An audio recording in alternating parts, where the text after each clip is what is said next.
kali 20 meter dengan harga spesial 2,5 miliar rupiah. Kunjungi show unit kami, hubungi 021 588 8000. Pandemi bikin kita susah. Semua mencoba bertahan hidup dengan hati yang gelisah. Kita sampai di hari ini karena kita saling melindungi. Ada yang berjuang paling depan. Ada yang setia melindungi. Harapan-harapan itu sekarang nyata. Vaksin untuk Indonesia bersama SLANG. Setiap Jumat jam 8 malam. Syariah Economic Talk setiap Kamis jam 8 malam.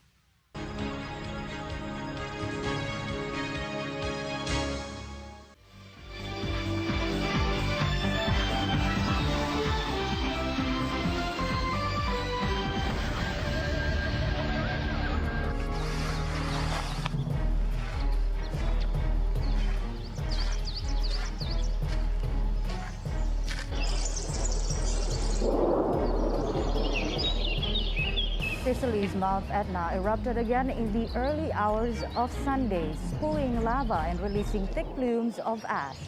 The eruption plume reached a height of about 6.5 kilometers above the sea level. Etna is a popular tourist destination, attracting hikers eager to see its extraordinary lava flows, which glow orange at night.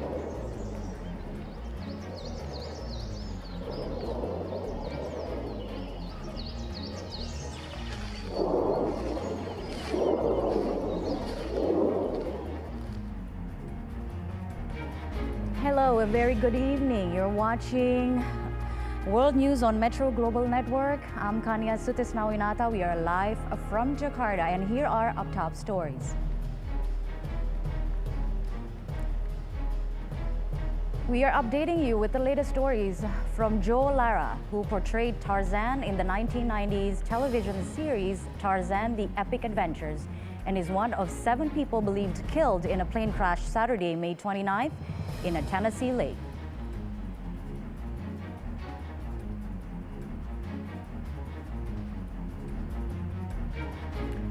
Indonesian President Joko Widodo, popularly known as Jokowi, reaffirmed Indonesia's commitment on green development when speaking at the Partnering for Green Growth and Global Goals 2030 or P4G Summit.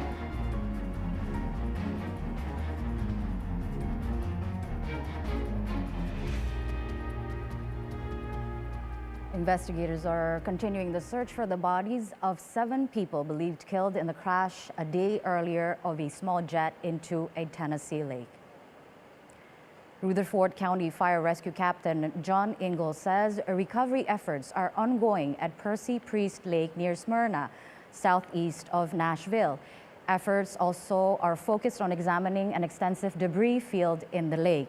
County officials identified the victims as 7 residents of Brentwood, Tennessee. Among them was Lara, an actor who portrayed a Tarzan on television. The Federal Aviation Administration says the Cessna C501 plane was heading from Smyrna Rutherford County Airport to Palm Beach International Airport when it crashed Saturday morning.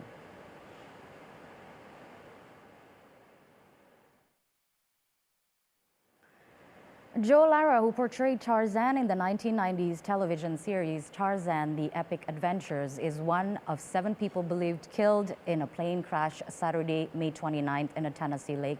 Lara was on the plane with his wife of nearly 3 years, Gwen Shamblin Lara. Recovery efforts were ongoing at Percy Priest Lake near Smyrna, where the bodies of the victims and efforts also were focused on examining a half-mile wide debris field in the lake. The Federal Aviation Administration said the Cessna C501 plane was heading from nearby Smyrna Rutherford County Airport to Palm Beach International Airport when it crashed Saturday morning. Authorities did not release registration information for the plane. Smyrna is located about 20 miles southeast of Nashville. Percy Priest Lake is a reservoir created by the J. Percy Priest Dam. It is a popular spot for boating and fishing.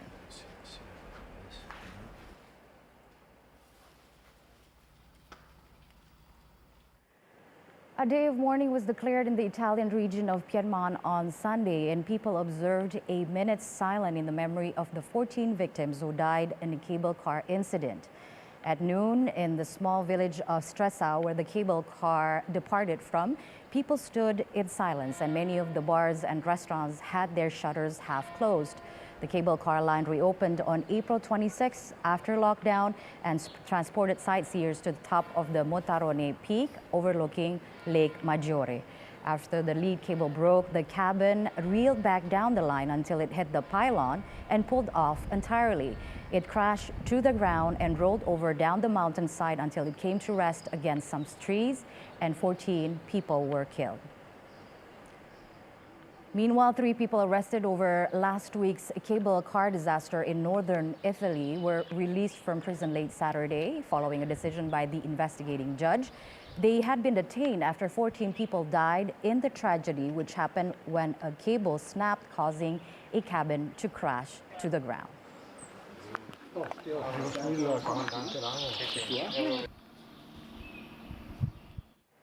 Aerial videos showed the extent of the flooding in New Zealand's Canterbury region on Monday. Forecasters warned of possible heavy rain into the evening before conditions improved. Raging waters left farms and fields covered in mud. Several hundred New Zealanders were evacuated from their homes. Some recounted dramatic helicopter rescues. Authorities declared a state of emergency after some places received as much as 40 centimeters of rain over the weekend and into Monday. Local media reported about 50 schools closed across the Canterbury region on Monday. The military helped evacuate more than 50 people, including several who were airlifted to safety by helicopter.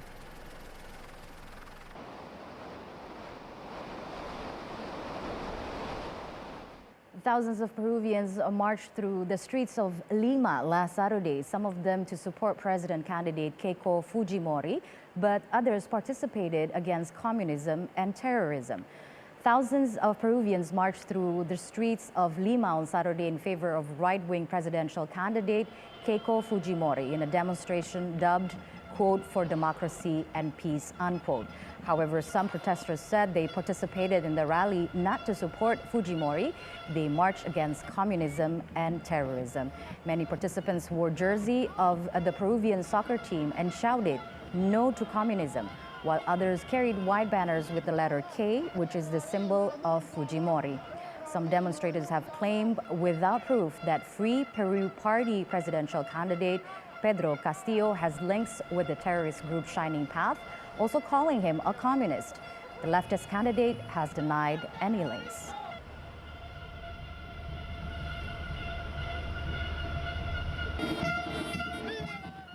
Thousands of Brazilians took to the street of Sao Paulo to protest against the country's President Jair Bolsonaro. So far, more than 460,000 people in Brazil have died as a result of the virus.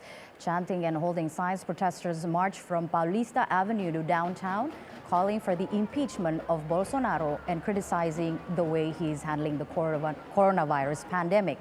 The protests were formed by different social movements, including left-wing parties and unions.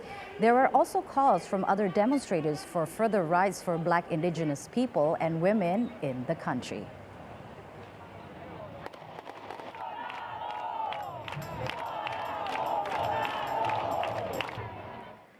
Authorities in Vietnam have detected a new coronavirus variant that is a combination of the Indian and UK COVID-19 variants and spreads rapidly by air. We'll be back with this story after the break.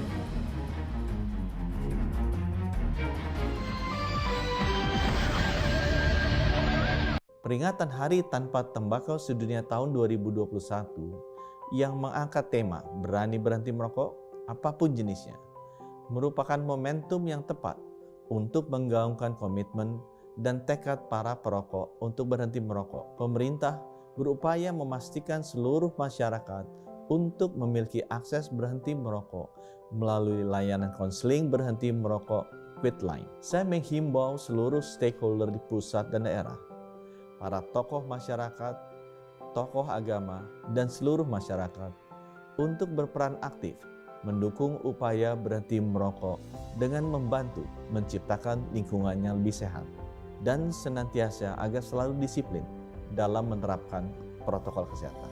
Mari bersama kita akhiri epidemi rokok dan pandemi COVID-19 di Indonesia. Selamat Hari Tanpa Tembakau Indonesia. Salam sehat, sehat Indonesia.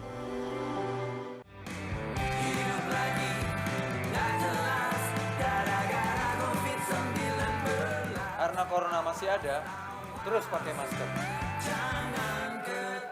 Jangan lupa cuci tangan pakai sabun. Terus jaga jarak di mana saja. Hindari juga kerumunan biar aman. Batasi kegiatan di luar rumah, jangan kendor protokol kesehatan. Vaksin untuk Indonesia. Miliki gudang multiguna at Peak 2 Bispark. Hadir dengan layout yang fungsional, bisa difungsikan sebagai gudang, kantor, dan rumah sekaligus. Hanya 3,5 menit menuju interchange, hanya 18 menit menuju Bandara Internasional Soekarno-Hatta. Miliki gudang multiguna ukuran 6x20 meter dengan harga spesial 2,5 miliar rupiah. Kunjungi show unit kami, hubungi 021 588 8000. Cara akses Magna Channel di TV digital Anda. Caranya, pilih menu atau setting. Kemudian, pilih saluran dan lakukan pencarian otomatis. Tunggu beberapa saat, Magna Channel akan muncul di daftar saluran TV digital Anda. Dan pilih Magna Channel. Selamat menonton Magna Channel, TV digital terestrial pertama dengan jangkauan nasional. Mari ubah perilaku, pakai masker untuk lindungi kita semua.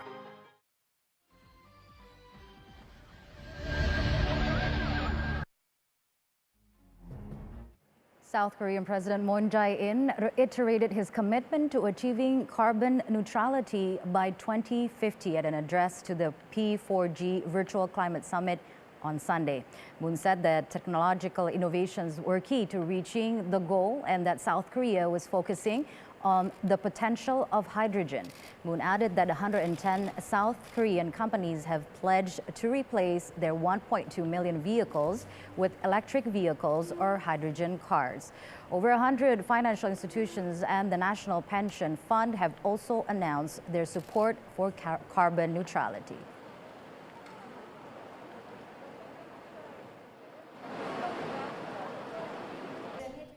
Meanwhile, Indonesian President Joko Widodo, popularly known as Jokowi, reaffirmed Indonesia's commitment on green development when speaking at the Partnering for Green Growth and Global Goals 2030 or P4G Summit. The president said Indonesia has been developing green industry zone in North Kalimantan, which will become the largest in the world. Indonesia terbuka bagi investasi dan transfer teknologi. Indonesia tengah mengembangkan kawasan industri hijau terbesar di dunia, di Kalimantan Utara, yang mempunyai potensi besar dalam pengembangan energi terbarukan. Indonesia juga memiliki visi untuk membangun pasar karbon dan akan menjadi pemilik stok karbon terbesar di dunia. The second phase of the Jakarta MRT rail development project that will connect the HI roundabout in central Jakarta to Kota Station in West Jakarta has already begun. Further details will be informed by Diandra Mukni and Ari Jayusman from Monas, Central Jakarta. Second phase of the Jakarta MRT rail development project that will connect the Bundaran HI station in central Jakarta to Kota station in West Jakarta has already begun. The second phase MRT construction involves building a 5.8-kilometer track from Bundaran HI to Kota station.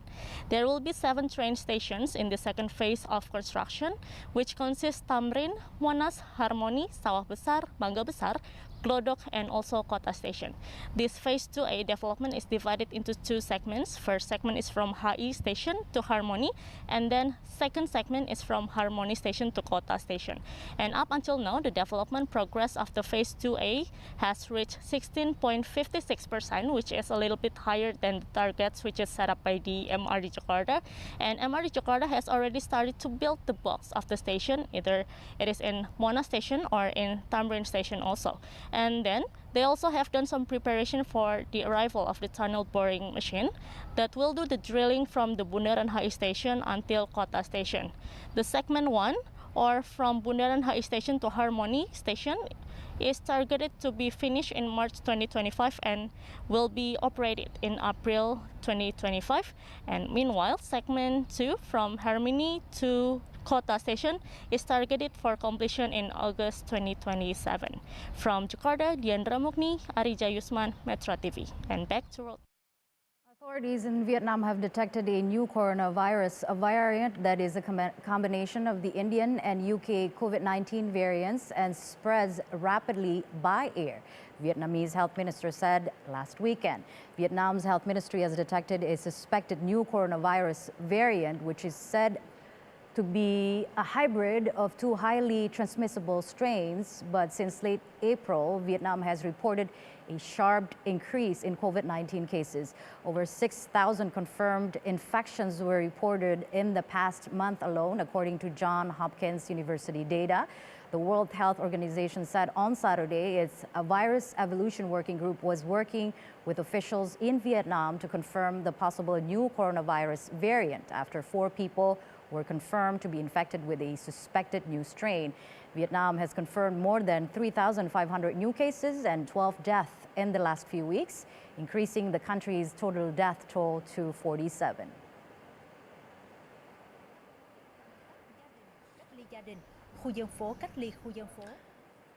Thailand has reported a record number of new coronavirus cases as the governor of Bangkok announced an easing of some restrictions in effect for more than a month, including people visiting parks for exercise.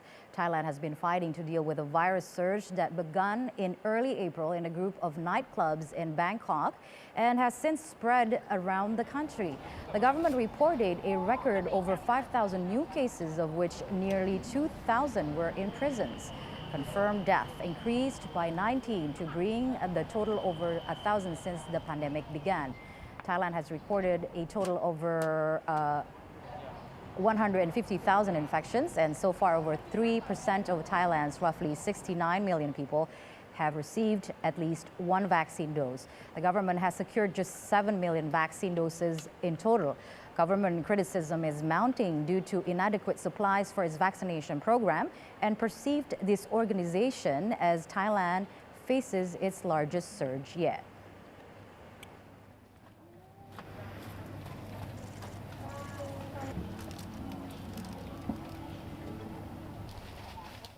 Australia's second most populous state of Victoria, the epicenter of the country's latest coronavirus hotspot, reported 11 new cases of community transmission on Monday. Authorities warn the situation could worsen in coming days. Authorities say a COVID-19 cluster in Australia's second largest city has spread into nursing homes. Victoria State began a 7-day lockdown on Friday due to a cluster in its capital, Melbourne. State health authorities on Monday announced 11 new cases. A second staff member and a 90-year-old resident of the Arcar Maidstone Aged Care Facility in Melbourne were among the new infections. The first infected staff member was reported on Sunday. The second staff member had also worked at the Blue Cross Western Garden Nursing Home in Melbourne last week and had not been vaccinated. The Blue Cross facility has gone into lockdown after the news.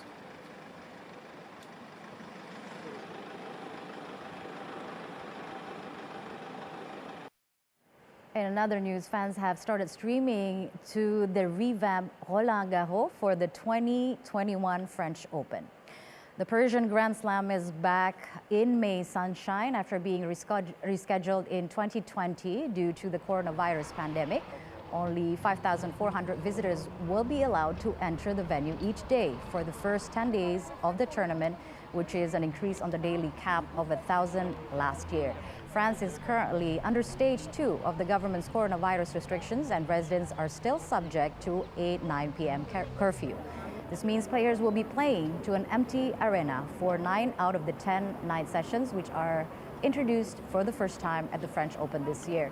From June 9th, capacity will be increased up to 13,000 visitors per day.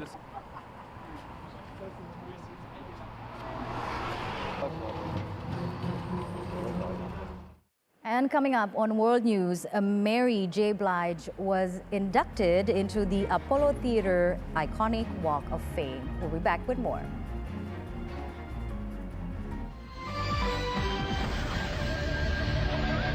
Kenapa sih kita harus berinvestasi di PIK 2? Ada 3 alasan utama. Yang pertama, lokasi PIK 2. Alasan kedua, setiap orang yang membeli PIK 2 dianggap sebagai pemegang saham. Membeli produk PIK 2 memang selalu untung karena harga perdana PIK 2 50% di bawah harga market. Alasan yang ketiga, fasilitas. Di mana fasilitas yang tersedia di PIK 2 jauh lebih banyak dari real estate manapun juga. Tiny home building is a big business. The architecture is modern and the landscape is very minimalist. So, you think you're an amazing cook. My dream is to become a professional chef. Mau tahu resep rahasia keluarga selebriti? Ada rasa wanginya juga. Mau jadi koki andalan di rumah? When I was about 20 years old, I spent several months traveling through India and naturally would be eating Indian food. Cooking is just not a vocation, it's a calling. Mau cari inspirasi interior? 1, 2, 3. And if you want to live tiny, less house, more fun. This is so fun. It's so cute. It's so amazing. Oh, that's so cool. Atau ada niatan renovasi rumah? All love to create our dream home. The dream becomes reality. Wow. Dapetin semua inspirasinya di Mola Hour. Senin sampai Jumat, mulai jam 4 hingga jam 6 sore. Hanya di Makna Channel. Rukan Asia Afrika PIK 2 memiliki beberapa keunggulan sebagai berikut. Yang pertama, dari segi lokasi. Berada di jalan utama PIK 2, yaitu Jalan Asia Afrika yang merupakan boulevard selebar 50 meter. Hanya sekitar 3,5 menit menuju interchange, 18 menit menuju Bandara Internasional Soekarno-Hatta, 7 menit menuju Center Point, Pantai Pasir Putih, dan CBD PIK 2. Yang kedua, merupakan konsep desain satu-satunya di Jakarta yang mengusung konsep multibisnis dengan ukuran besar, 4,5 kali 15 meter, 4 lantai, memiliki high ceiling setinggi 5,5 meter untuk lantai dasar dan 4,5 meter untuk lantai di atasnya, serta dilengkapi pedestrian walk sebesar 3 meter di depan unit. Keunggulan yang ketiga yaitu promo spesial DP 15% bisa dicicil 24 kali atau 2 tahun sebesar Rp32 juta per bulan. Segera hubungi PIK 2 di 021 588 8000. Metro Pagi Prime Time, setiap hari live jam 4:30 pagi.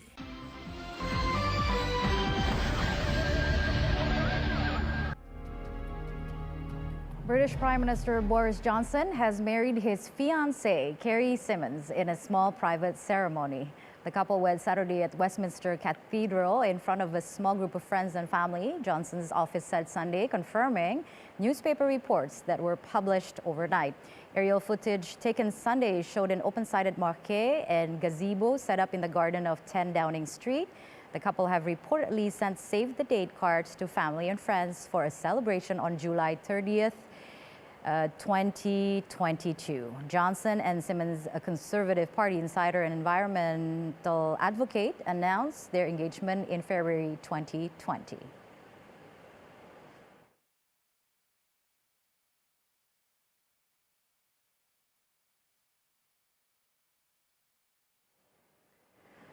And in our top entertainment news tonight, Mary J. Blige was inducted into the Apollo Theater's iconic Walk of Fame, this year's National Memorial Day concert to pay tribute to veterans, first responders, and Capitol Police. This Is Us actor Milo Ventimiglia will serve as the honorary starter for Sunday's Indianapolis 500. And that's it for World News tonight. I'm Kania Sutisnawinata. Thanks for watching. Good night.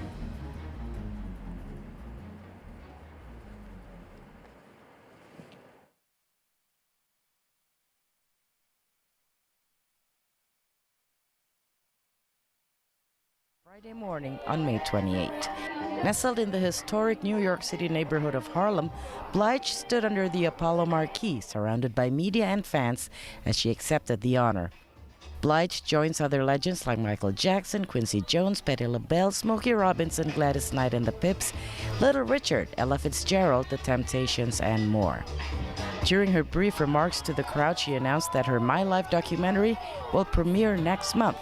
It's based on her 1994 album of the same name and considered one of the most critically acclaimed and seminal R&B projects of the 90s. Blige is currently filming the second season of Power Book 2, Ghost, and also working on new music. Her My Life documentary will drop June 25 on Prime Video.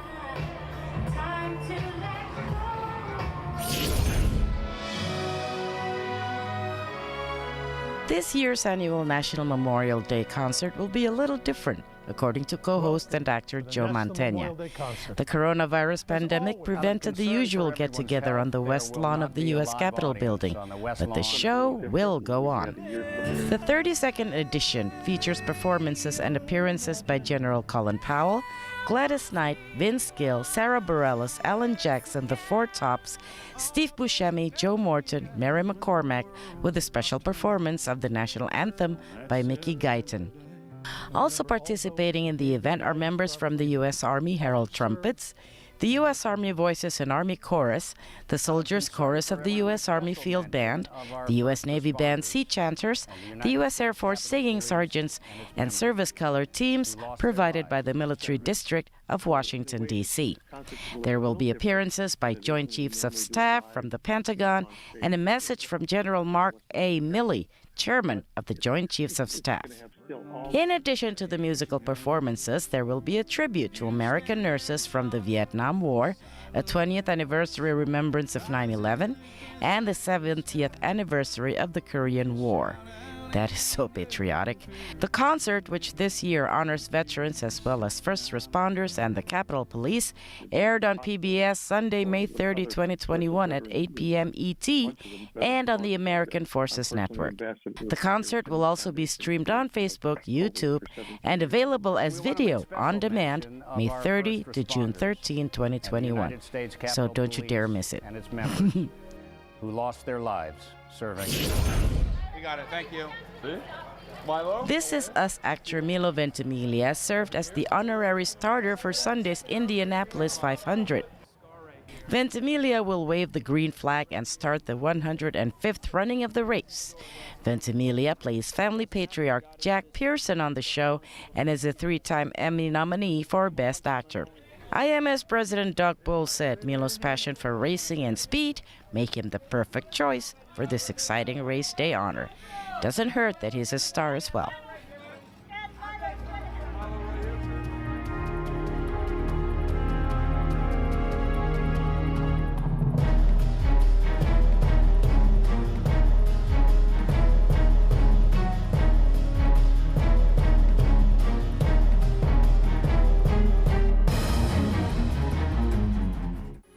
Metro TV. Miliki gudang multiguna at Peak 2 Bispark. Hadir dengan layout yang fungsional. Bisa difungsikan sebagai gudang, kantor, dan rumah sekaligus. Hanya 3,5 menit menuju interchange. Hanya 18 menit menuju Bandara Internasional Soekarno-Hatta. Miliki gudang multiguna ukuran 6x20 meter. Dengan harga spesial 2,5 miliar rupiah. Kunjungi show unit kami. Hubungi 021 588 8000. Soccer Time, setiap Jumat live jam 10 malam.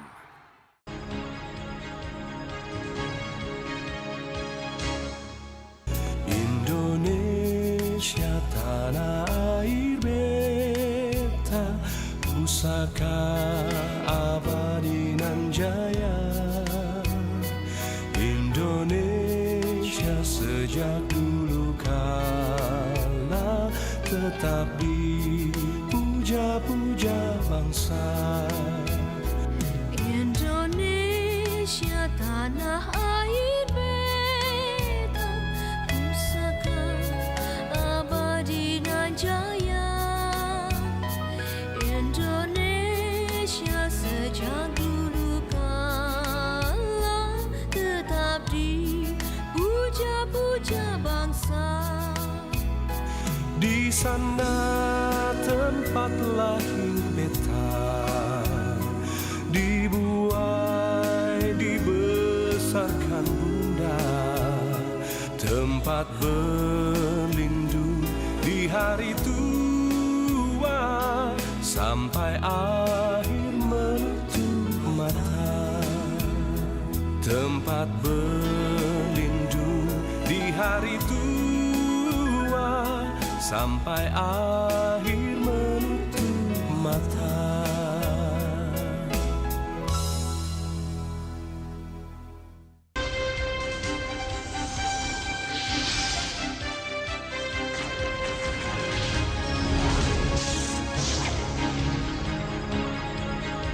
Metro TV, a part of Media Group News.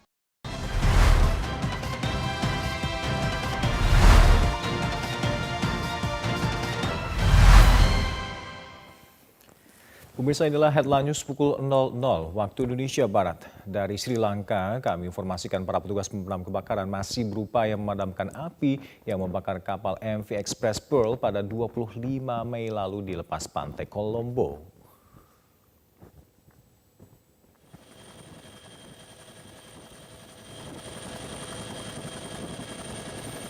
Dari gambar yang diambil dari helikopter, pemirsa, 3 kapal SAR masih berupaya memadamkan kebakaran kapal MV Express.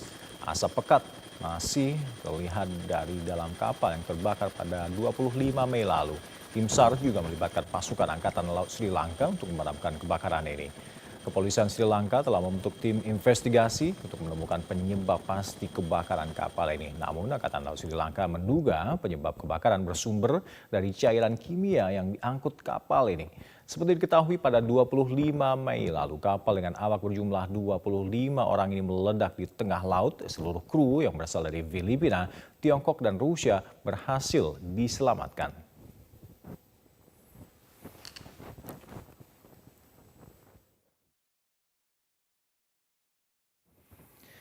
Pemirsa, pemerintah Serbia mendonasikan 100.000 dosis vaksin COVID-19 buatan Pfizer ke pemerintah Ceko. Satu persatu kotak vaksin COVID-19 buatan Pfizer ini dipindahkan dari dalam mobil ke pesawat yang akan membawanya ke Praha, ibu kota Ceko. Hari Senin waktu setempat, pemerintah Serbia mendonasikan 100.000 dosis vaksin COVID-19 buatan Pfizer ke pemerintah Ceko.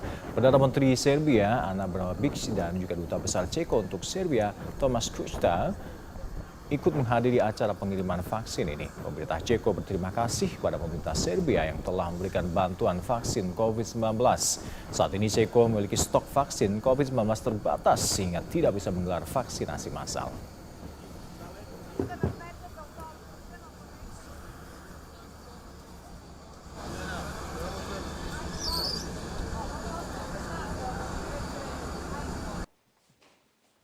Drage kolege, dobar dan svima i dobrodošli na Redu Nikola Tesla na izjave za medije povodom Ova donacija 100.000 vakcína Pfizer je veľká donácia, veľký poklon.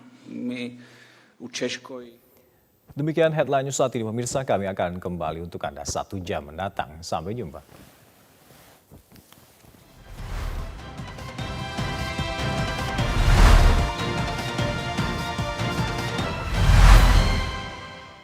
Pemirsa, Metro TV menyelenggarakan pelatihan jurnalistik untuk tetaplah bersama kami di Breaking News Metro TV. Dengarkan Metro TV di radio, more than just news. Streaming sekarang di metrotvnews.com dan medcom.id.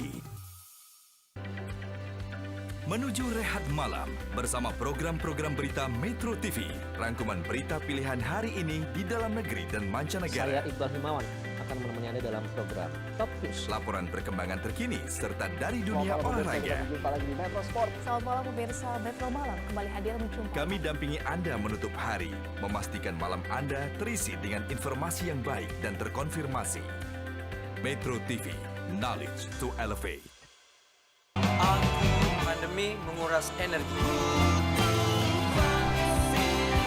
Kini saatnya bangkit lagi. Vaksin untuk Indonesia. Setiap Jumat jam 8 malam.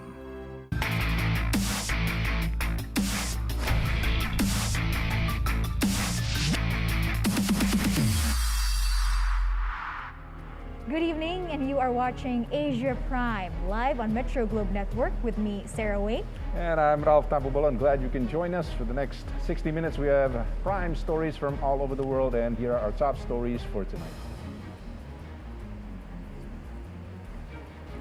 Authorities in Vietnam have detected a new coronavirus variant. This one, a combination of the Indian and the UK COVID variants, and can spread rapidly by air.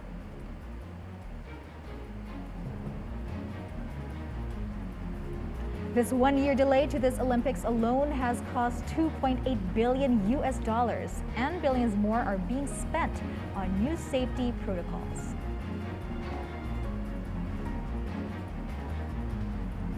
And the Gotong Royong vaccination program been conducting parallel in several locations in the Jakarta greater area.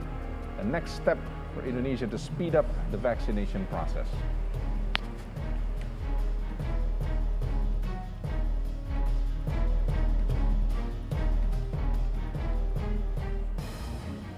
We begin with authorities in Vietnam who have detected a new coronavirus variant that is a combination of the Indian and the UK COVID variants and spreads rapidly by air, Vietnamese health minister says last weekend. Vietnam's health ministry has detected a suspected new coronavirus variant, which is said to appear to be a hybrid of two highly transmissible strains. But since late April, Vietnam has reported a sharp increase in COVID-19 cases. Over 6,000 confirmed infections were reported in the past month alone, according to Johns Hopkins University data. The World Health Organization on Saturday says its virus evolution working group was working with officials in Vietnam to confirm the possible new coronavirus variant after 4 people were confirmed to be infected with a suspected new strain. Vietnam has confirmed more than 3,500 new cases and 12 deaths in the last few weeks, increasing the country's total death toll to 47.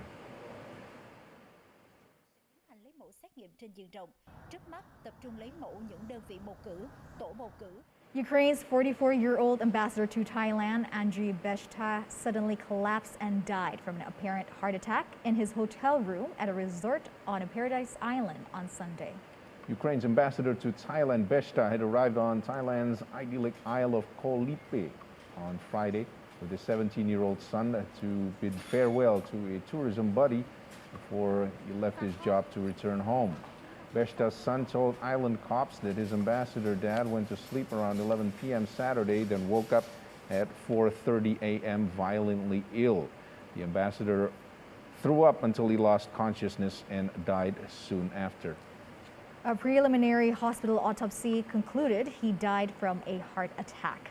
Beshta had been Ukraine's ambassador to the country since 2016.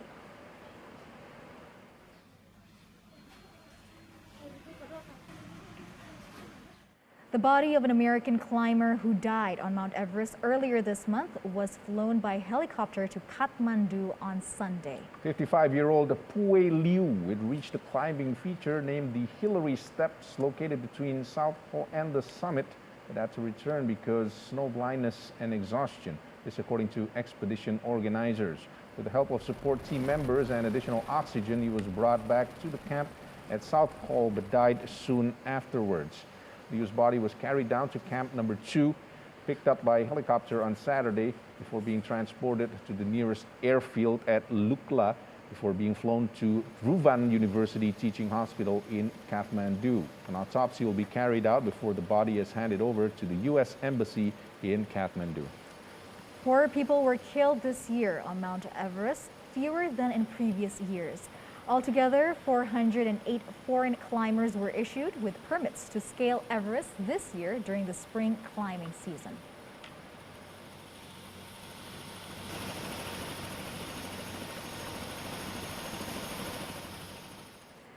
British Prime Minister Boris Johnson has married his fiancée, Carrie Symonds, in a secretly planned wedding at Westminster Cathedral in London, United Kingdom. And the marriage took place in a small ceremony Saturday afternoon. UK's Prime Minister Boris Johnson married his fiancée, Carrie Symonds, in a private ceremony on Saturday, becoming the first Prime Minister to marry in office for nearly 200 years.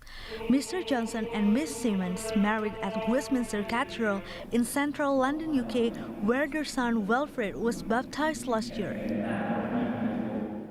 The ceremony came days after the couple were reported to have sent save the dates to family and friends for a celebration of their marriage on July 30, 2022. Downing Street declined to comment on the ceremony, with some senior members of Mr. Johnson's staff unaware of the wedding until after it had taken place. A member of staff at the Catholic Cathedral, which is around a mile from Downing Street, said they had only discovered the identity of the couple day before the wedding. The spokesman added the couple would celebrate again with family and friends next summer. With their honeymoon also delayed until then, the Prime Minister has already returned to work. Olivia Nandita for Metro Globe Network.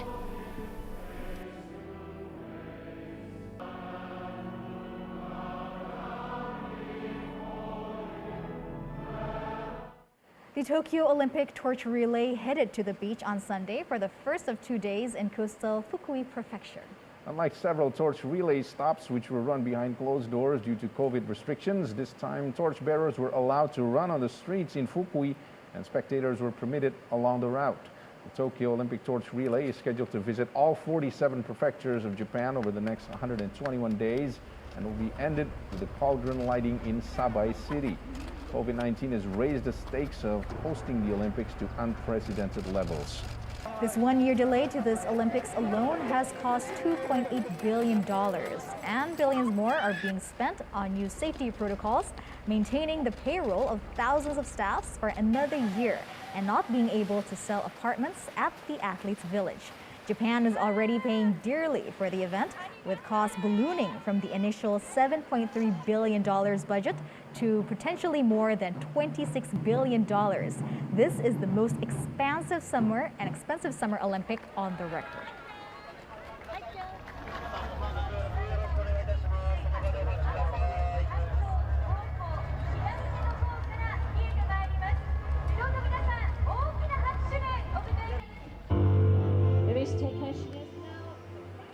Moving on to the Middle East, the war between Israel and Hamas has had a huge impact on the people in Gaza. And now they have to struggle to live among debris.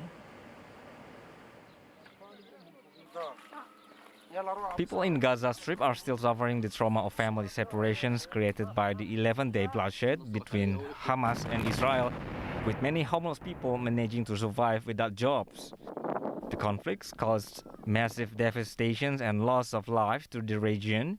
The death toll from the Israel airstrikes on the Gaza Strip that ended on Friday has reached 253, and 1,848 were injured.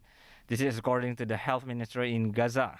Among the homeless locals is Mahmoud Attar, whose current belongings are only a few shabby chairs and a tent made up of rags. And just a few steps away from the tent is his former home, once a 3-story building ruined by an air raid on May 14th. أنا كنت في الغرفة هذه الغرفة تشلونا من الغرفة هذه أنا وزوجتي وأطفالي كنا في الغرفة هذه هان تشلوه من هان وقع انهار علينا البيت ما شفت حالي إلا تحت الباب هذا اللي مبين فزحفت من تحت الباب وتمكنت من إيش طلعت بعد ما طلعت استخدمت الكشاف قعدت أبحث عن زوجتي وأطفالي هنا بين الركام ما شفتهمش. Mahmoud Attar's wife and 3 children will all confront death during the airstrike. He is struggling to survive with only a few photos of his wife and children. هذا أميرة عمرها 6 سنوات. إسلام 8 سنين. هذا الولد هاي الولد والبنت. إسلام وأمير هاي حاطط حمامة هذول بقوا مربين حمامات. صورهم والحمامات.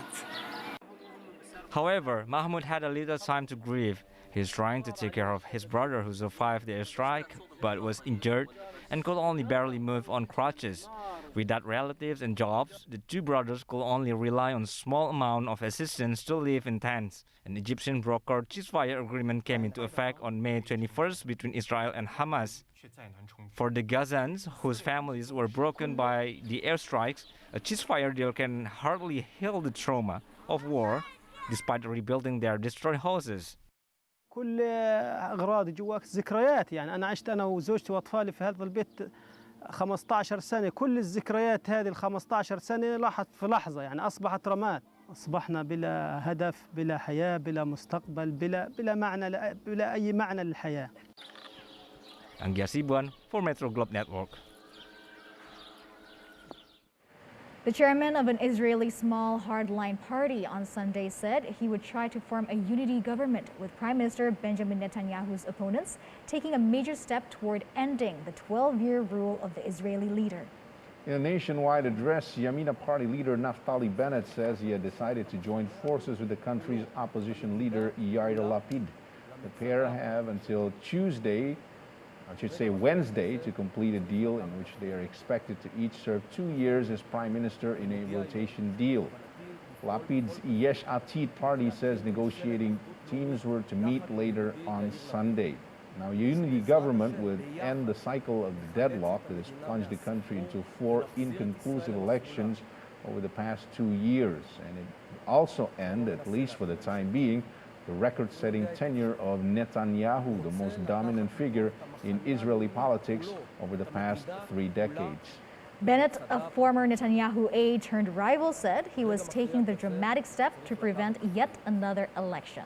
While sharing Netanyahu's nationalist ideology, Bennett said there was no feasible way for the hardline right wing to form a governing majority in parliament.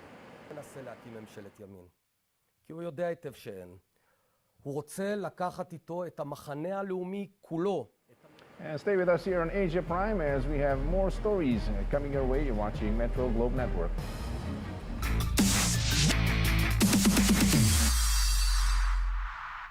Miliki gudang multiguna at Peak 2 Bispark. Hadir dengan layout yang fungsional. Bisa difungsikan sebagai gudang, kantor, dan rumah sekaligus. Hanya 3,5 menit menuju interchange. Hanya 18 menit menuju Bandara Internasional Soekarno-Hatta.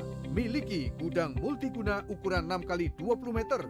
Dengan harga spesial 2,5 miliar rupiah. Kunjungi show unit kami. Hubungi 021 588 8000. Lifestyle, fashion, kuliner, traveling, arsitektur, segala ide kreatif serta hal-hal menarik dari berbagai daerah di Eropa kami hadirkan di ruang keluarga Anda.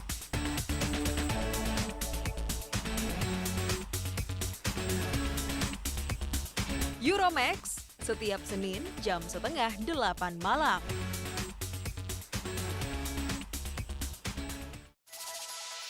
Informasi yang cepat dan akurat kini berada di tangan Anda. Dengan tampilan dan fitur terbaru, aplikasi metrotvnews.com memberikan Anda pengalaman baru mengikuti setiap informasi. Lebih update, lebih banyak video, live TV, dan tayangan program-program Metro TV bisa Anda tonton secara lengkap. Nikmati mudahnya menonton berita dalam gawai Anda. Download sekarang.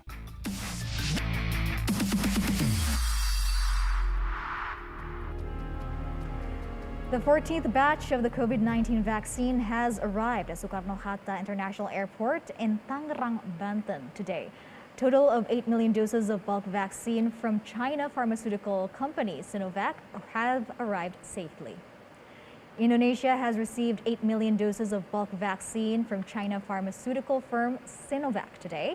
The bulk vaccine arrived at Soekarno-Hatta International Airport in Tangerang, Banten this afternoon and will be transferred to the state-run pharmaceutical company Bio Farma Storage for further process before distributed and to be injected to the people in Indonesia. Indonesian state-owned enterprises minister Erick Thohir said currently Indonesia has almost 76 million doses of vaccine, the amount of vaccine that can be used by 37.5 million people, where each should receive 2 doses of injections. At this moment, there are almost 30 million Indonesians that have been vaccinated. The number makes Indonesia as one of Southeast Asian countries that have a higher rate of vaccination. Ongoing vaccination program in Indonesia is expected to help the economic recovery for up to 5% by the end of 2021. The people of Indonesia are called to keep and to maintain tight health protocol in order to cut off the spread of the COVID-19 virus.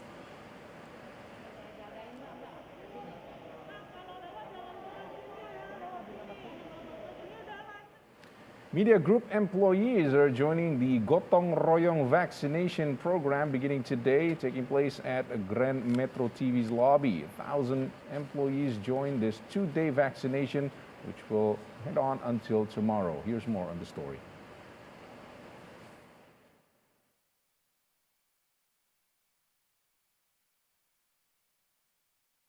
Media Group is participating in fighting COVID-19 pandemic by conducting Gotong Royong vaccination. The Gotong Royong vaccination is joined by 1,000 of Media Group employees, held in Grand Metro TV lobby in 2 days, May 31st and June 1st. For this vaccination, Media Group is cooperating with state-owned pharmaceutical company Kimia Pharma. As Slightline, CEO of Media Group Muhammad Mirdal Akib and CEO of Kimia Pharma Anesto Bashir were talking in dialect discussing about the importance of private sector involvement in creating herd immunity or groups immunity against COVID-19 through vaccination. The dialect was part of Gotong Royong vaccination event. Kita harus bersama-sama dengan seluruh bagian, seluruh stakeholder untuk berjuang mengendalikan pandemi ini gitu. Nah, salah satu untuk mencapai herd immunity itu, untuk mempercepat herd immunity itu, pihak korporasi tidak bisa menunggu. Alhamdulillah kemudian pemerintah mengeluarkan kebijakan mengenai vaksin gotong royong, sehingga kita bisa bersama-sama dengan pihak pemerintah, dengan pihak BEN dan lain-lain untuk segera mempercepat herd immunity ini. In the dialect that was led by Metro TV presenter Sarah Wayne, CEO of Kimia Pharma Anesto Bashir said the implementation of Gotong Royong vaccination is still facing vaccine supply as an obstacle. According to Bashir, 500,000 doses of vaccines will be shared for private companies in Jabodetabek or Jakarta and its satellite cities. At this moment, there are about 7.5 million private companies employees registered for Gotong Royong vaccination. Segmen yang diperuntukkan buat korporasi yang mereka melakukan vaksinasi untuk karyawannya. Total data yang kita dapat sementara itu ada sekitar 7,5 juta karyawan perusahaan yang akan mengikuti program vaksinasi ini. Nah, sampai hari ini kita sudah melakukan mungkin sekitar lebih kurang 50.000 ya vaksinasi terhadap korporasi, dan ini akan berlanjut terus.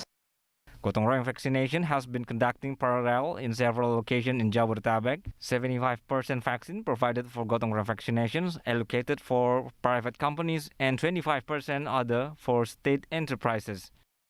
Metro TV team reported.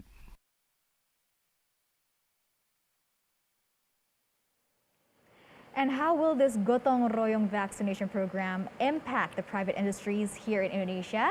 We have the chairwoman of the Indonesian Chamber of Commerce and Industry, Sinta Wijay Kamdani, is joining us on Zoom tonight. Ibu Sinta, thank you for your time with Asia Prime tonight. Now tell us how many companies in Indonesia have committed to join this program. What's the latest situation? So we have gone through 3 registration process, and until today there's about 22,700 companies that have registered with about 10.5 million participants. So quite a big interest from companies to participate.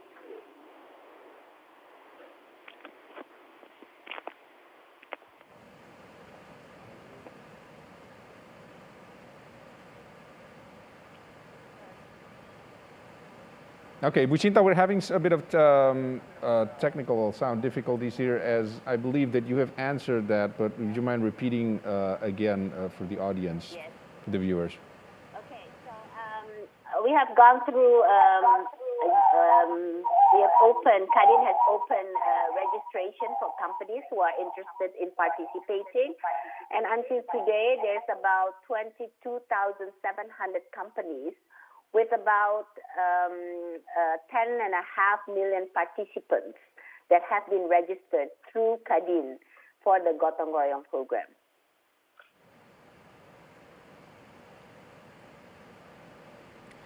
All right, Ibu Sinta, from our understanding that there will be 2 types of vaccines that will be available for this Gotong Royong program, which are Sinopharm and CanSino. Are both vaccines already available at the moment? At the moment, only Sinopharm that has been supplied in the first batch. about 500,000, in which it was split up between private companies and also state-owned enterprises. So explained before, 75%, 25%. So actually, until today, only Sinopharm. CanSino is not available yet, and I think the government is still trying to procure that. Now, this program, as we understand, is for any company in the country that wants to vaccinate their employees, but of course they need to buy it with a certain price. Well, not all companies can afford it. What's your take on that? Yes, so from the beginning, I think it's very clear that due to COVID, many companies are impacted, and many companies will not be in the position to purchase vaccine for the employees. But despite that, there are still companies, and this is why we have huge interest, who feel and who believe that they need to spend for the employees to protect for their health, because vaccination is very, very important in order to control the pandemic. So I think businesses believe that in order for government to also achieve its herd immunity, which is 70% of the population being vaccinated, there needs to be support also from the business side. And this is why the idea of vaccination gotong royong came from Kadin in order to support the government to achieve that herd immunity. So this is voluntary. For those companies who can't afford it at this point, because many, of course, like in the tourism industry, like hotels, retails, maybe transportation, many are impacted, may not be in the position to purchase vaccine. Thus, they can, of course, follow through the free vaccination program that has been rolled out by the government. So this is an option. It's optional. It's not mandatory. Only for those companies who are willing to spend for their employees, and they cannot charge anything to their employees. So it has to be the full responsibility of the company to buy vaccine and vaccinate their employees. All right, Bu Sinta, how are the companies and businesses responding to the vaccination program, to Vaksinasi Gotong Royong, and especially to the price that is given according to the vaccination, which is that you have already mentioned before? And can you also tell us more on how the vaccination program will impact the businesses, especially in terms of economic recovery? Yes. So actually, from beginning when we did the registration, we also did a survey for companies in terms of the price limit and how much they would be willing to spend. And I think the price that has been issued by the government are acceptable to most of our companies that would be want to participate, and thus we can really see the enthusiasm of companies to participate by the registration process. So definitely, so far the price is acceptable to most companies. Although I said for those companies who can't, who feel that the price is too high or who would not want to participate, they can still follow the free vaccination program. I think for many companies, when we go through COVID, we have spent a lot of also for spending for, following the health protocols. We have to spend also for testing and so forth. This is quite significant amount. So we really believe that following health protocol only is not sufficient. There needs to be a successful vaccination program.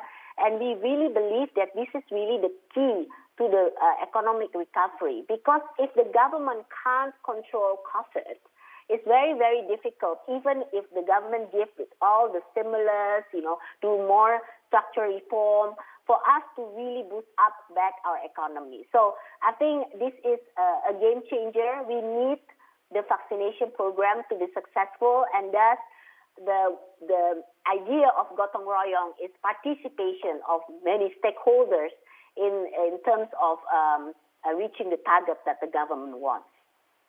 Okay, so the number of vaccine supplies and the number of companies participating in this program, how will that be in line with the government, the government's overall quota of people being vaccinated in the country? Yeah, so the total number that the target of the government is 181.5 million for 70% of the population to be vaccinated. And out of that number, 20 million will go to the vaccination gotong royong. So that's kind of roughly the target of the government. Of course, we will have to see also the continuation in terms of supply, because this is not this is completely separate. The free and the paid vaccine are completely separate and different vaccine.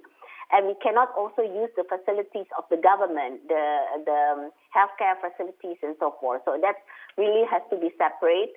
So that's why we need to be able, the government, to Bio-Farma, needs to procure sufficient vaccines also for the gotong royong program. So I think this is hand in hand. We believe this is the fastest. I mean, government wants to achieve this target from 12 to 15 months. So that means we have to vaccinate at least 1 million per day. So that's not an easy number. It's a far-reach target, but I think slowly we're getting there. I do hope so too. All right, thank you very much, Bu Shinta, for spending time with us tonight. Bu Shinta Wijaya Kamdani, Vice Chairwoman of Indonesian Chamber of Commerce and Industry, or Kadin, joining us here on Asia Prime concerning the Gotong Royong vaccination program. And now let us hear economic report coming from Mercy Wijaya.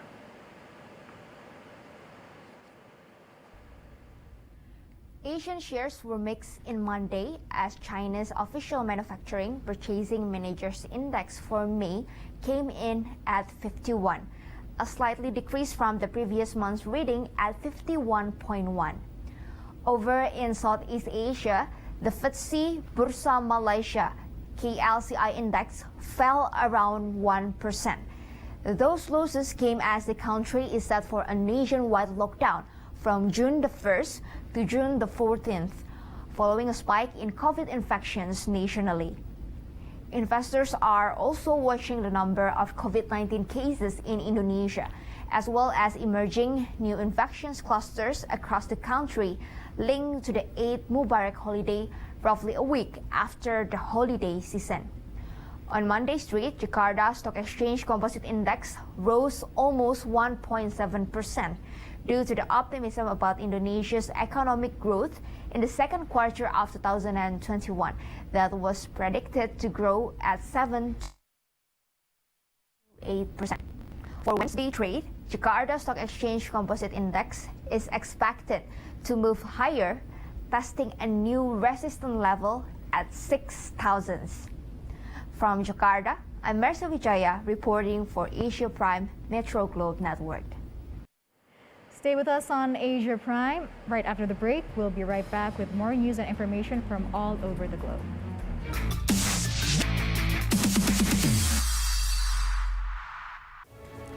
Indonesia memiliki potensi ekonomi syariah terlengkap. Bahkan kita diprediksi menjadi kiblat keuangan dan ekonomi syariah dunia. Seperti apa ekonomi syariah Indonesia? Bagaimana kita bisa mengubah dunia lewat ekonomi syariah? Saya akan membahasnya bersama narasumber terkemuka hanya dalam Syariah Economic Talk bersama saya Gunawan Yasni setiap Kamis jam 8 malam di Metro TV. Kenapa sih kita harus berinvestasi di PIK 2? Ada 3 alasan utama. Yang pertama, lokasi PIK 2. Alasan kedua, setiap orang yang membeli PIK 2 dianggap sebagai pemegang saham. Membeli produk PIK 2 memang selalu untung karena harga perdana PIK 2 50% di bawah harga market. Alasan yang ketiga, fasilitas. Di mana fasilitas yang tersedia di PIK 2 jauh lebih banyak dari real estate manapun juga.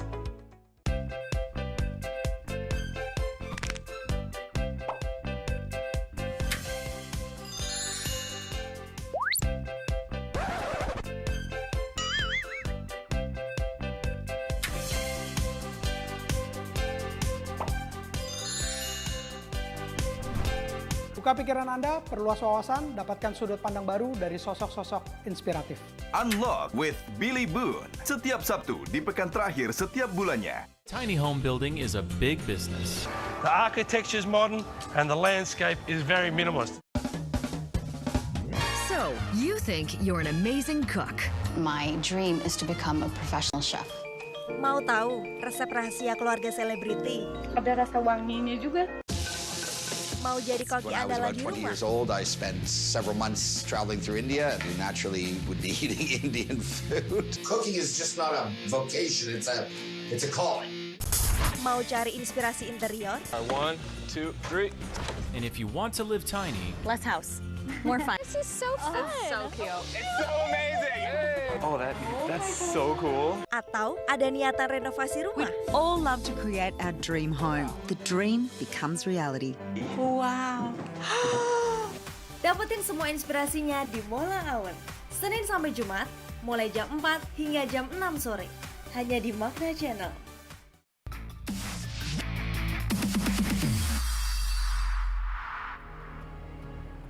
Authorities in Vietnam have detected a new coronavirus variant that is a combination of the Indian and the UK COVID variant and spreads quickly by air.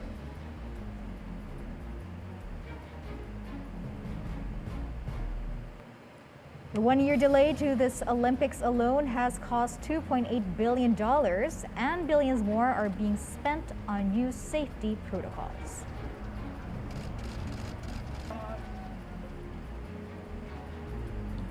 The Gotong Royong vaccination program has been conducted in parallel in several locations in the Jakarta greater area. This is the next step for Indonesia to speed up the vaccination process in the country.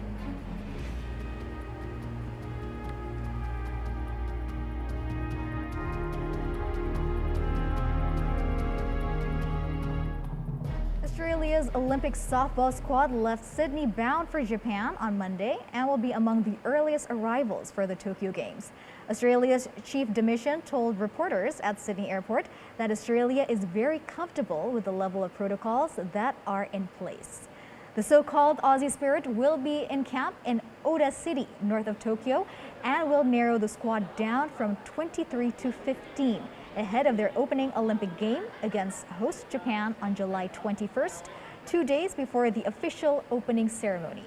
Squad member Jade Wall said the team has prepared for scenarios that may arise when they arrive. Fans from abroad have already been barred from attending the Olympics, and there's increasing speculation that games will be held in empty stadiums. More than 80% of athletes and staff staying in the Olympic Village on Tokyo Bay will be vaccinated, according to the IOC. They are expected to remain largely in a bubble at the village and also venues.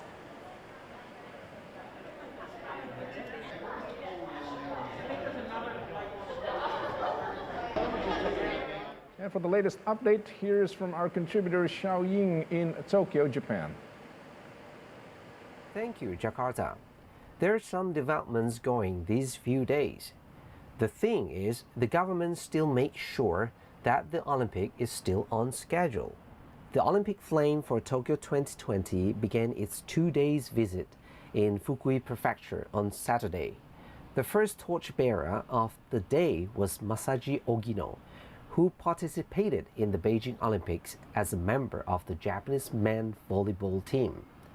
The Fukui leg of the torch relay began in the southern city of Takahama and went through the central area of the prefecture, making its way to the city of Sabae, where a celebration took place at the end of the first day. The relay will continue on Fukui on Sunday. The Tokyo Olympic Torch Relay is scheduled to visit all 47 prefectures of Japan over 121 days. It will end on July 23rd at the opening ceremony in Tokyo.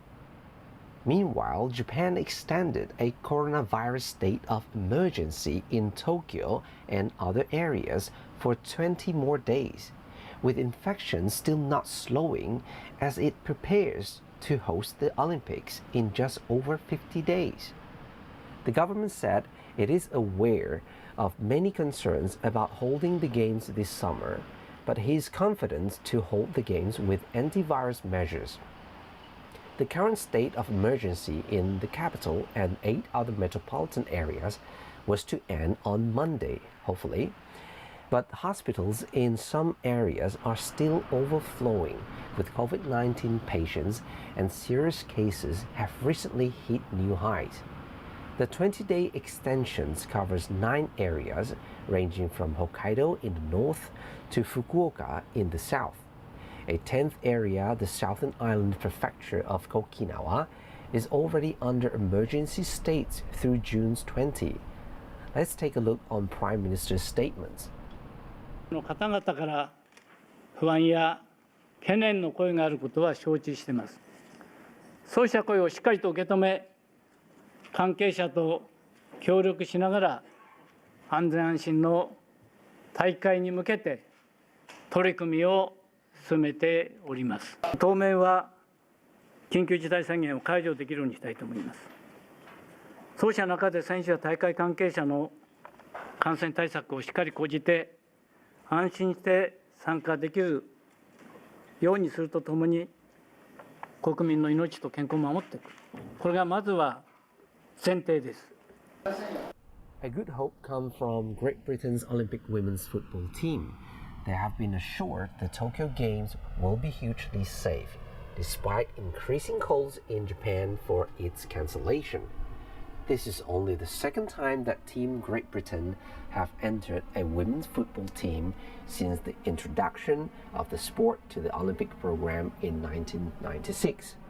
Temporary head coach Hage Riis won Olympic gold as a player with Norway in 2000 and was also assistant coach to the USA team that won gold at London 2012. I quoted Great Britain's football striker. We have had assurance from the BOA, British Olympic Association, and the IOC, International Olympic Committee, that everything is going to be really safe. We feel that we know the protocols. And you know, first and foremost, we want everyone to be safe, the Japanese public to feel safe. Japan opened mass inoculation centers in Tokyo and Osaka with the aim to speed up the vaccine rollout, which has lagged behind other countries due to a critical shortage of trained staff to administer shots. The 2 venues operated by Japan's self-defense forces are open to people 65 or older who have not been vaccinated yet. Japan's rollout of COVID-19 vaccines began belatedly in mid-February, month behind the United States and many other countries. Officials blamed a shortage of the Pfizer vaccine from Europe as the main culprit in the delay. But 3 months later, with shipments stabilized and officials attempting to accelerate vaccines, Japan remains one of the world's least protected countries from the virus. This comes after International Olympic Committee Vice President John Coates said that the Tokyo Olympic will go ahead even if a state of emergency were enforced in Japan, when asked by a Japanese reporter at an online news conference. So we do hope that everything is good and the Olympic spirit will show the world that we are in this together. Back to MGN Studio in Japan. And please do stay with us. More stories coming your way. You're watching Asia Prime on Metro Globe Network.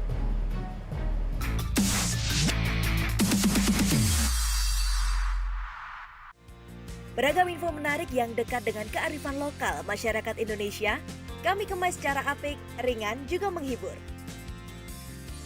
Kesadaran untuk mengingat Allah supaya melahirkan ridha. Hati nurani itu akan menjadi saksi.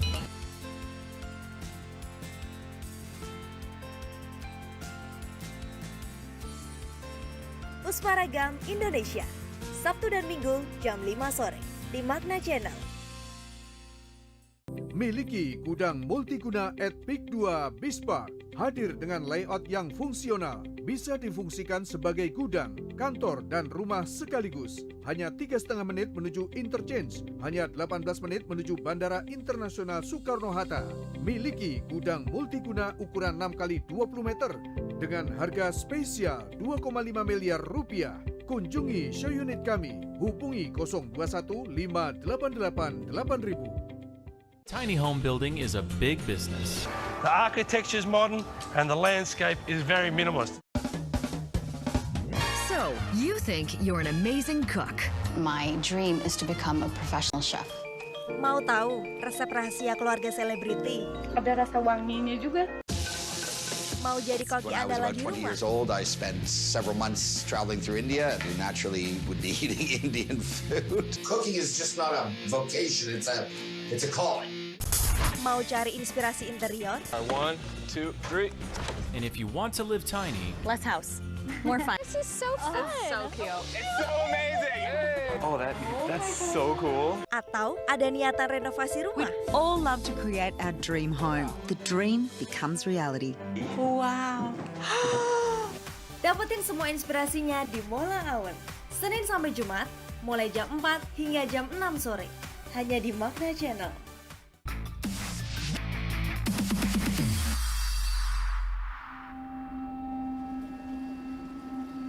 John Krasinski's thriller sequel, A Quiet Place Part 2, opened over the Memorial Day weekend to a pandemic best $48.4 million, according to studio estimates Sunday, 30th of May 2021. Including the Monday holiday, the studio forecasts the film will gross $58.5 million in North America. It added another $22 million in ticket sales overseas.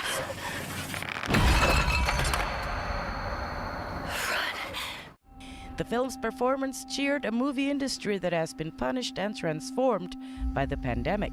Paramount Pictures' A Quiet Place Part 2, which was on the cusp of opening in March 2021 before theaters shut, was the first big film this year and one of the only larger budget COVID-era releases to open exclusively in theaters.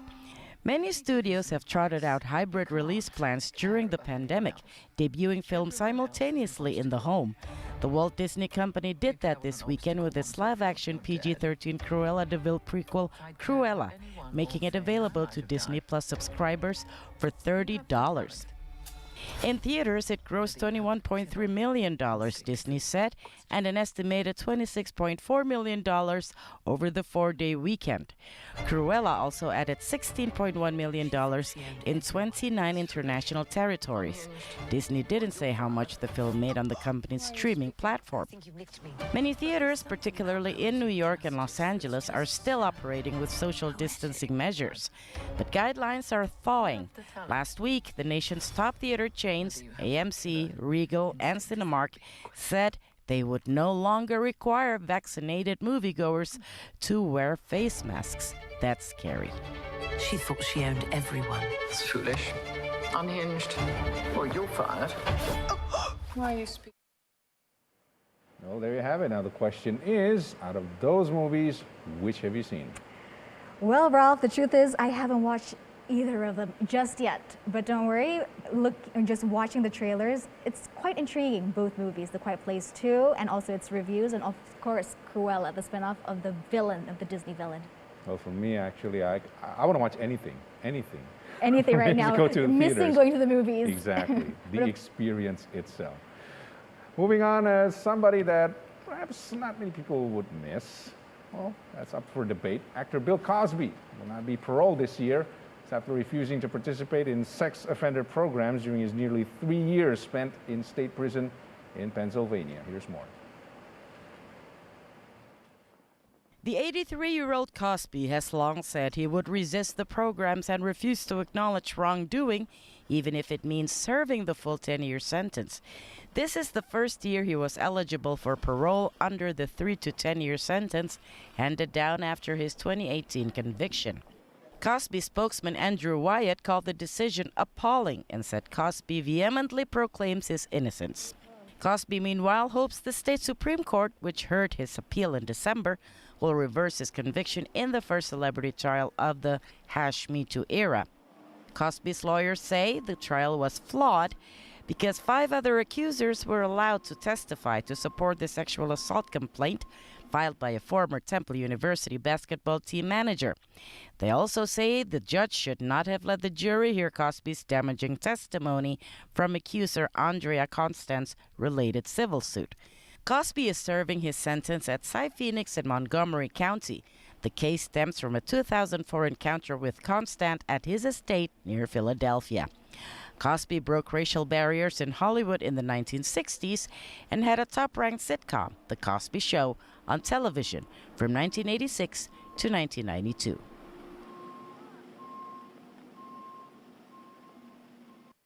Moving on to other news, Manchester United footballer Marcus Rashford spoke with former U.S. President Barack Obama about young people and activism on Friday.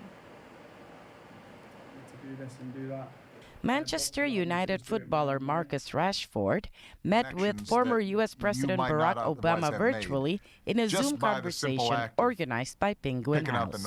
I didn't start off with the thought that I was going to end up being the President of the United States. If I had had more talent, I would have probably preferred to be a professional athlete like Marcus. When you look at the history of big social movements and big social change, it's usually young people who initiate this. If you give someone a helping hand at a young age, they'll go on to do things that, even they didn't think or believe that was achievable to accomplish. Marcus, I think, is way ahead of where I was at 23. I was still trying to figure it out. For me, being in sports, I just knew that my life could change very, very quickly. And if I wasn't mature enough or, at a certain level in my own head, then it makes stuff like fame and bits like that even more difficult to cope. Last year, Rashford campaigned for the government to continue providing free meals to children in the UK who were in need when schools were closed during the coronavirus pandemic. The conversation was moderated by author June Sarpong and was released in full on Penguin UK's YouTube channel on May 28. You can grow yourself in whichever way you want. A Harry Potter store is set to open in New York City. Here's the full story. The owners of the Harry Potter franchise of books and movies are betting that tourism will make a big comeback soon in New York City, as they're set to open a Harry Potter themed store in Manhattan. The two-level store features hundreds of collectible Potter-themed items for sale, books, as well as displays featuring real props from the movies. We think right now, with the pandemic kind of turning a corner, we feel it's a great time to open the store. And we hope in the future we can encourage tourism back to this area as well. The store is meant to be an interactive experience with various rooms dedicated to themes from the film. More than 50 different types of wands are available for purchase, alongside the real wands held by the cast on screen. The store is scheduled to open on June 6th. And again, just like going to the movies, I would like to go. Also the Harry Potter store, just for the sake of traveling. True. When will we be able to do that? Traveling anywhere by plane. Hopefully soon, Ralph. Okay. Speaking of soon, we will be back soon. After the break, you're watching Asia Prime on Metro Globe Network.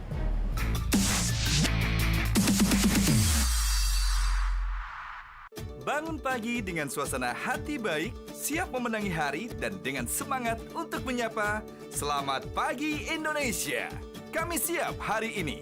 Apapun tantangan yang datang saat kita menjalani hari, pasti membuat kita menjadi lebih baik. Dan hey, kita sudah punya segudang info baru yang inspiratif dan seru. Lengkap ada di sini, di pagi hari.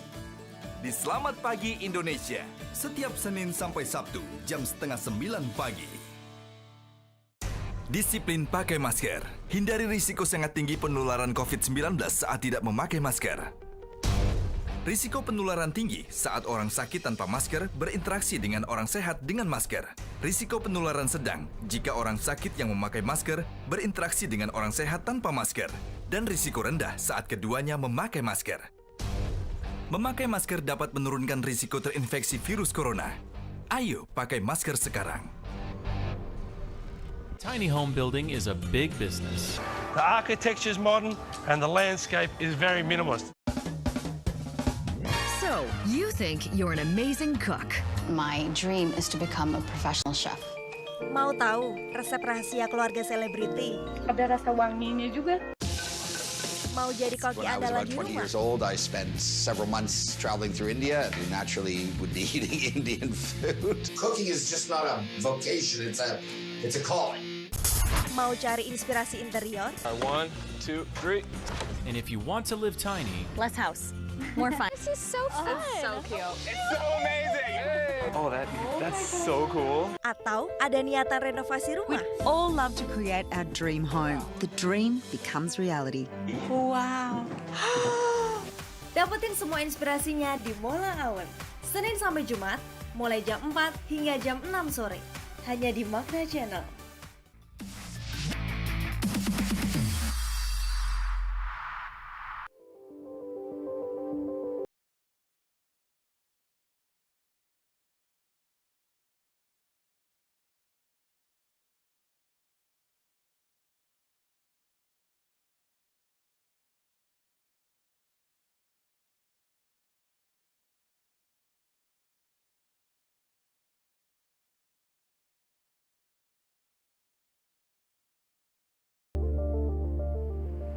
Indonesia's Deputy Foreign Affairs Minister Mahendra Siregar said on Monday he welcomed Washington's support for a two-state solution to solve Israel-Palestinian conflict. Following talks in Jakarta with visiting U.S. Deputy Secretary of State Wendy Sherman, Mahendra says he appreciated U.S. President Joe Biden's role in encouraging a ceasefire to end the recent fighting in Gaza. Sherman paid tribute to Indonesia's role in seeking an end to the crisis in Myanmar following the coup that has begun 4 months ago. Visiting Indonesia is part of her official tour to several countries such as Belgium, Turkey, Cambodia, Thailand, and Indonesia. Two-state solutions dan menyatakan kesiapan Indonesia untuk berkontribusi. Thailand has reported a record number of new coronavirus cases as the governor of Bangkok announced an easing of some restrictions in effect for more than a month, including people visiting parks for exercise. Thailand has been fighting to deal with a virus surge that began in early April in a group of nightclubs in Bangkok and has since spread around the country. The government reported a record over 5,000 new cases, of which nearly 2,000 were in prisons. Confirmed deaths increased by 19, as to bring the total over 1,000 since the pandemic began. Thailand has recorded a total over 150,000 infections. So far, over 3% of Thailand's roughly 69 million people have received at least one vaccine dose. The government has secured just 7 million vaccine doses in total. Government criticism is mounting due to inadequate supplies for its vaccination program and perceived disorganization as Thailand faces its largest surge yet.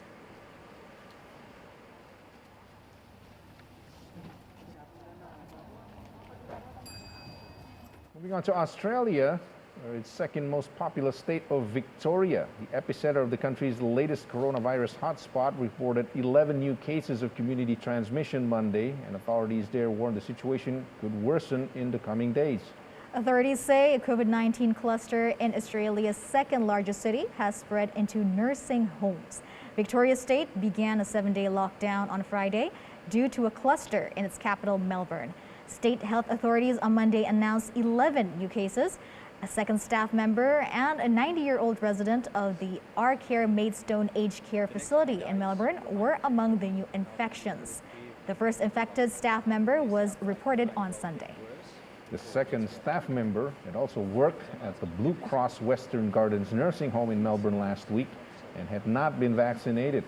The Blue Cross facility has gone into lockdown following the news.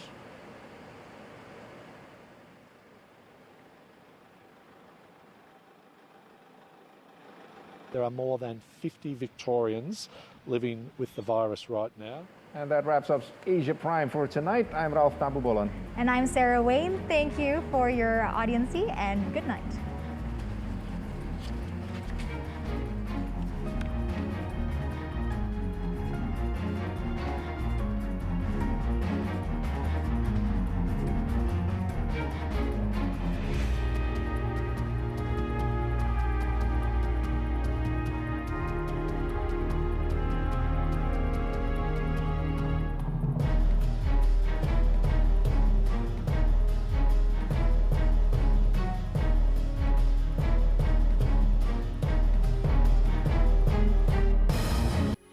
Metro TV.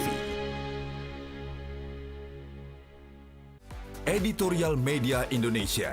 Opini surat kabar terpercaya hadir di pagi hari Anda.